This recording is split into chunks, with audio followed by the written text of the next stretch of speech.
Hi, darlings. Happy Savasana Sunday. Many of us have just spent a bunch of time with family. Stress level can be high. So, I wanted to share with you this 2-minute check in that I just learned from Forbes. So, Bo is wonderful. I'm just reading from her bio. She's a global yogi who integrates the best of many fields that include yoga, mindfulness, neuroscience, psychology, and movement studies. So, this 2-minute check in that she taught me is really powerful. It's excerpted for you here. If you want to watch the whole interview, it's almost an hour. It's also on my YouTube channel. Otherwise, sending you a big namaste. Congratulations.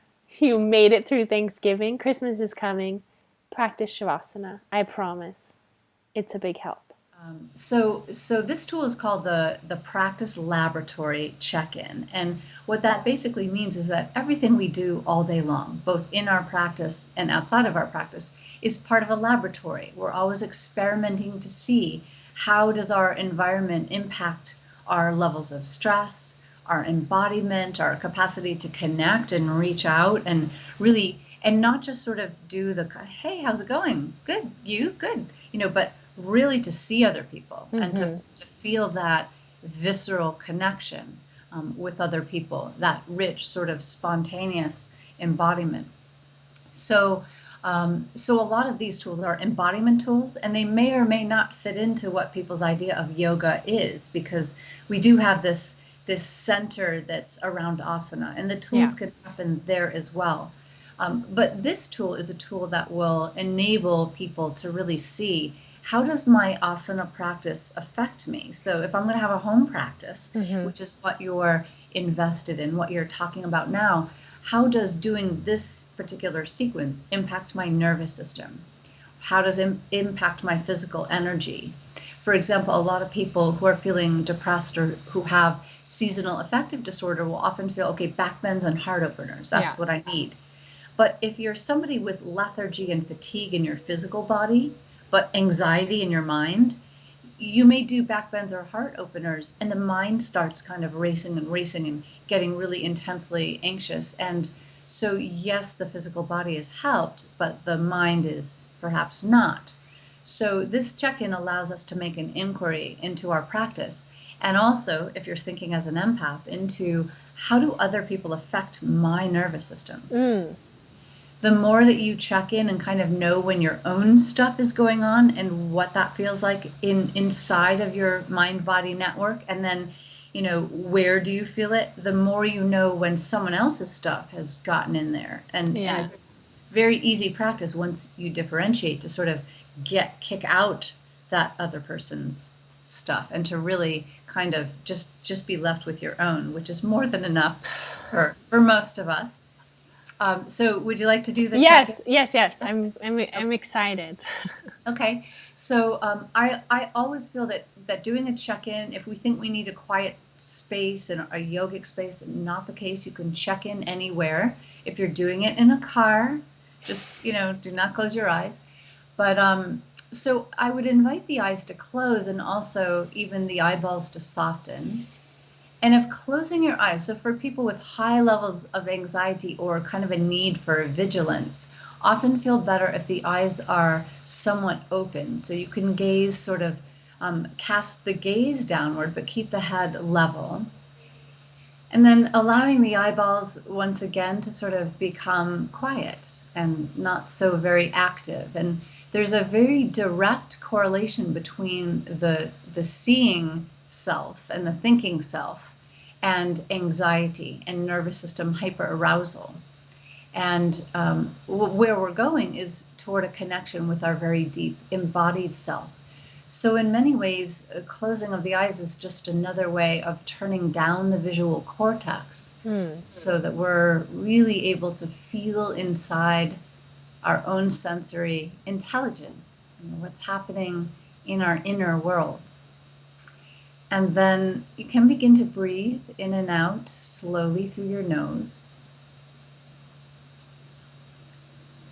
And so we just have our eyes closed, we're breathing through the nose, and we know that nasal breath will slow the heart. So we've already done something to mellow out the nervous system just through this nasal breath. And rather than perhaps needing to close the mouth, as a lot of people are trained to do, you can just invite the jaw to release, the upper and lower jaw to part. And then just asking the question, and this may not have a ready answer, but the asking is most important. Am I in my body in this moment? Am I here inside my body, or has my mind been somewhere else, sort of away, doing its thing? No judgment about what we notice. And then what is the speed of my mind or thoughts? So if the mind were like a giant television set, would the mind be sort of channel surfing really rapidly from one channel to the next and maybe unable to settle on one channel? Or could it be stuck entirely? And very often in depression and in chronic pain, the mind gets stuck in really repetitive channels. So what is the speed of my mind? And often that mind speed is very wired into the nervous system. When the mind is really rapid, it's usually a sign that the nervous system is amped up as well. And the first time you begin to do this check-in, it's often a little unsettling. You may not know how the mind is doing, or you may not know if you're in your body. But the excitement is that with very little practice, you will get that sense. So if, as we check in, you're thinking, I'm not really sure, just suspending any judgment around that. And then also, if you're a real seasoned yogi and you often check in for certain things, almost like a checklist, maybe letting go of that as well. The science of embodiment often says that we're not predicting what we find when we go in. So going in with almost a clean slate as though it were the first time. And then perhaps placing your hands on your upper abdomen. And for empaths, this is often a place of distress, or a place that activates a lot when emotional contagion is happening. So just asking, as you place your hands there, what might be happening here? And just bringing your awareness to the point of contact between your hands and your body, between the palms of the hands and either your skin or whatever layer of clothing you're wearing.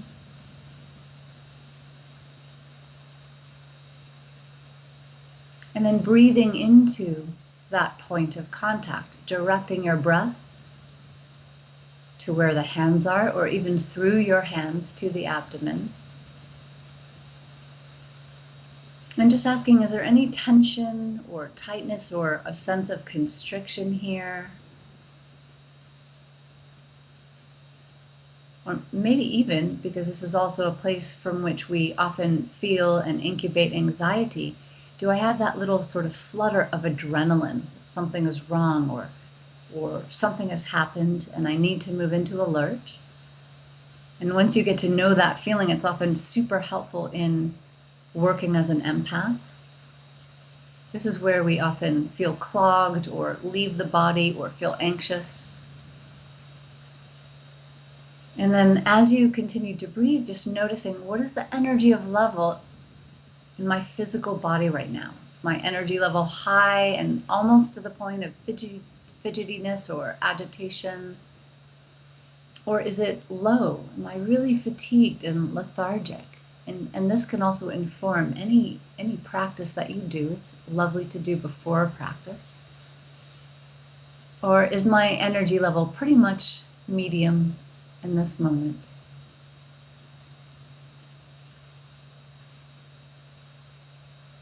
And then also looking at pain levels and even pain location. Am I having that sort of pain at the back of my neck or shoulder? or hip or wherever else we might have it. And we're not trying to change anything here, just simply breathing through the nose and observing the state of your current baseline. Almost approaching every practice as a scientific experiment, but one that's vested maybe not in a laboratory, but in the laboratory of our own direct experience, which is really the best laboratory that we'll ever have. And such a great reason, too, for doing a home practice, so that we can really develop that laboratory as opposed to following the lead of someone else. And when you feel like you've felt into your pain body and done a little inventory there, looking at emotional tone, your feeling state in this moment. Is it agitated, sad, angry, or afraid? And if there are sort of deeper visceral feelings underneath, like shame or rage, the really primal ones that often nobody wants to feel, they get hidden away and sort of buried. And then we've reached the improvisational part of our check-in, where you can add anything that's important to you, anything that's a measure of your own well-being. It could even be something around gratitude. What's your gratitude level for the day? Or if you want to take the flip side of that, resentment. Are there resentments kind of incubating in the body? And as you breathe, just adding your own special signature for your check-in.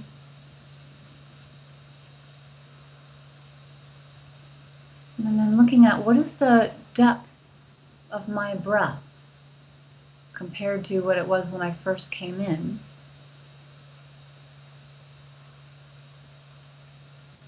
And then you might also add, do I feel any different in my body than I did before? Am I in my body more deeply than before? And when your practice laboratory check-in feels complete to your body, you can very slowly transition your eyes to open.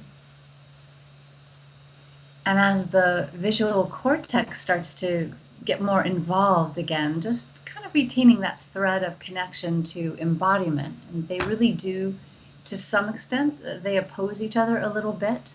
And so because we're taught to be so visual and so thinking mind-based, using these embodiment tools to really sort of develop our own sensory awareness.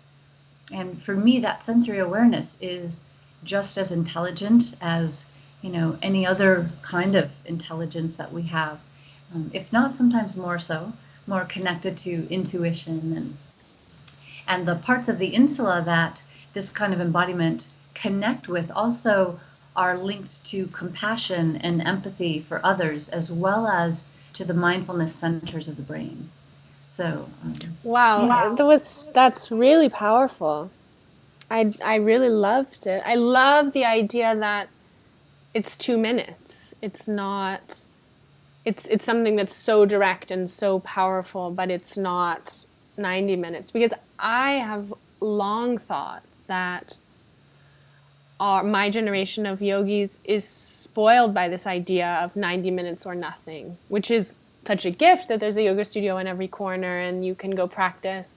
But it also has kind of taken away the necessity for us to grow a home practice. And I've long felt that my home practice it's like each minute is 5 minutes in a class. I can practice for 30 minutes and it changes my whole day in a really deep way. 30 minutes of asana for me, 25 minutes of asana, 5 minutes of meditation changes my whole day.